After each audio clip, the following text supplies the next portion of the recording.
경기초등학교, 청운중학교, 경복고등학교, 서울대를 졸업한 뒤 케이오키 축구대학에서 MBA, 하버드대학교 경영대학원 박사과정을 수료한 이재용은 1991년 처음 삼성전자에 입사했습니다. 이건희 회장이 전면에서 진두지휘하던 황태자 시절에는 경영 능력에 대해 의문이 여러 차례 제기된 바 있습니다. 오히려 이부진 호텔신라 사장이 이건희처럼 카리스마 있는 경영 능력을 보여준다고 평가받았는데요.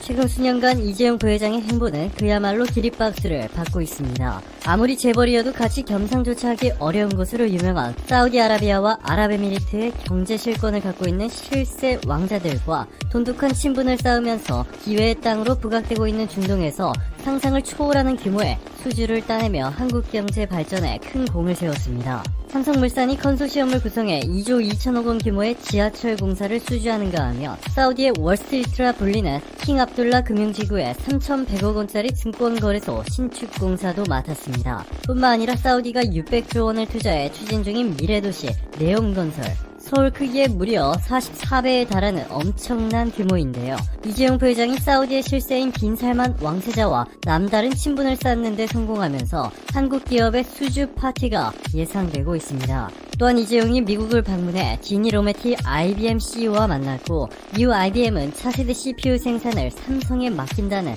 파격적인 발표를 했습니다. 여기에 퀄컴은 스냅드래곤 888 스마트폰용 통합칩을 삼성전자의 전량 위탁 생산을 맡겼죠. 자, 그런데 이렇게 남다른 비즈니스 외교를 보여주던 이재용 부회장이 최대의 위기를 맞이했습니다. 서울고등법원 형사 1부는 국정농단 사건에 연루돼 재판에 넘겨진 이재용 삼성전자 부회장에 대해 징역 2년 6개월을 선고했습니다. 최지성 전 삼성 미래전략실장과 장충기 전 미전실 차장도 징역 2년 6개월 실형을 선고받고 구속됐습니다. 박상진 전 삼성전자 사장과 황성수 전 삼성전자 전무는 징역 2년 6개월에 집행유예 4년을 선고받았습니다. 재판부는 이재용은 박근혜 전 대통령의 뇌물 요구에 편승해 적극적으로 뇌물을 제공했고 묵시적이나마 승계 작업을 위해 대통령의 권한을 사용해달라는 취지의 부정 청탁을 했다 전했고, 중요한 쟁점이었던 삼성의 준법감시위원회 활동에 대해서는 실효성 기준을 충족했다고 보기는 어렵다. 피고인과 삼성의 진정성은 긍정적으로 평가할 수 있지만 이 사건에서 양형 조건에 참작하는 것은 적절하지 않다는 결론에 이르렀다.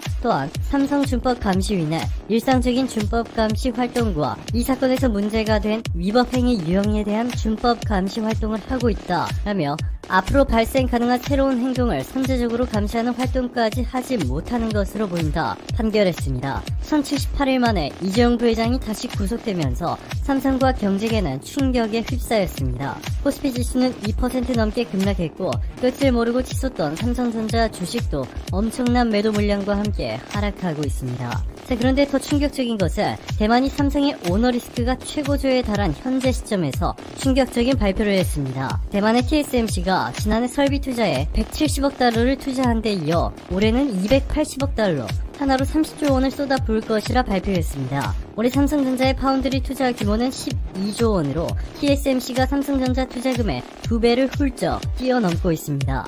이로써 2030년까지 133조 원을 투입해 비메모리 반도체 세계 1위를 달성하겠다는 삼성의 계획이 물거품이 되는 것 아니냐는 우려가 제기되고 있습니다. 그런데 놀랍게도 글로벌 전문가들은 대만 TSMC의 이러한 투자는 위험하다고 말하고 있습니다. CNBC는 대만 반도체 제조회사 TSMC가 올해 대규모 투자 계획을 발표한 후 수익 하락 압력에 직면할 수 있다. 경쟁사 삼성의 위협이 높아졌기 때문에 이렇게 큰 규모의 투자를 한 것으로 보인다 보도했습니다. 네, 그렇습니다. TSMC가 한국의 삼성에 따라잡히지 않기 위해 무리한 투자를 감행한 것인데요. 대만이 이렇게까지 하는 이유는 충격적이었습니다. 우리는 상상도 못했지만 대만인들에게는 삼성전자는 공포스러운 존재이자 타도의 대상이었습니다. TSMC는 대만의 삼성전자 같은 존재입니다. TSMC가 망하면 대만 국가 경제 전체가 심각하게 흔들릴 수 있기 때문에 대만인들은 삼성전자의 빠른 성장을 두려워하고 있습니다. 실제로 대만의 반도체 회사 난야와 윈본드, 이들은 2010년 삼성전자와 치킨게임 경쟁을 벌였다가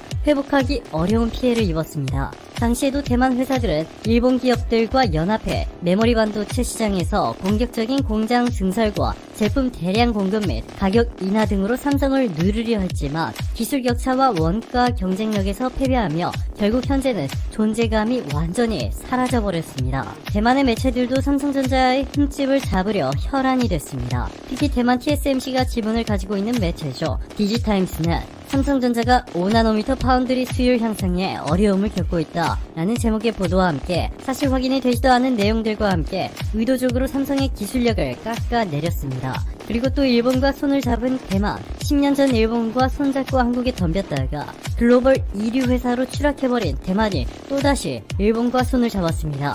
기술 유출 등으로 해외 진출을 극도로 꺼려해온 대만의 TSMC가 일본에 공장을 설립한다는 파격 발표를 했습니다. 타이완 포커스는 조만간 TSMC와 일본 경제산업성에 공동 투자를 위한 양해각서를 체결하고 해당 생산 라인의 지분을 각각 50%씩 보유할 것이다 보도했고, 일본 언론들은 TSMC 공장이 일본 도쿄에 설립된다며 일본 경제산업성의 적극적인 노력 덕분이다 라며 두 팔 벌려 환영하고 있습니다. 자, 그런데 대만과 손잡고 한국의 반도체 산업을 누리려 했던 일본의 계획은 완전히 물거품이 돼가고 있습니다. 오히려 일본 기업이 또 한 번 위기에 놓일 수 있다는 전망이 나오고 있습니다. 한국의 삼성 디스플레이, LG 디스플레이와 경쟁을 벌이다가 망해버린 일본의 전설적인 대기업 샤프가 대만의 홍하이 그룹에 팔렸고, 홍하이 그룹은 갑작스럽게 삼성의 패널 공급을 중지시켜버렸습니다. 당시 삼성은 자금난을 겪던 샤프의 지분 3%를 사들이며 순풍을 틔워줬고 샤프 전체 생산의 무려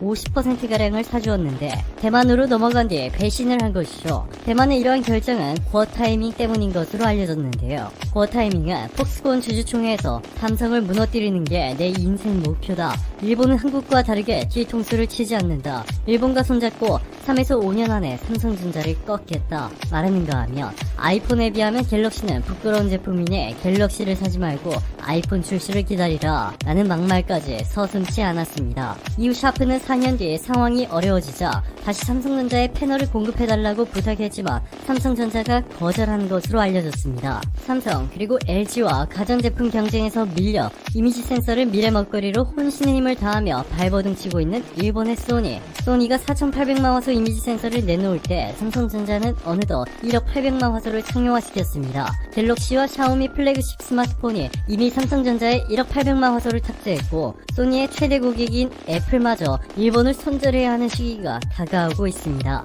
애플이 최근 일본의 J-OLED를 손절하고 삼성과 LG 디스플레이를 선택했단 말이죠. 이렇게 대기업들이 줄줄이 무너지며 경제 대위기를 겪는 일본. 이번에도 또 한국에 대한 도발을 걸어왔습니다. 바로 어제 모태기 회상은 독도는 역사적 사실에 비춰봐도 국제법상으로도 일본 고유의 영토이며 이런 기본적인 입장에 토대를 두고 냉정하고 유연하게 대응하겠다 라는 막말을 내뱉었습니다. 일본을 자극하지 않은 채 합리적인 방법으로 일본과 협의할 것을 제안한 문재인 대통령의 신년사가 있었음에도 일본 정부의 태도는 여전히 믿기지 않을 정도로 최악이었습니다.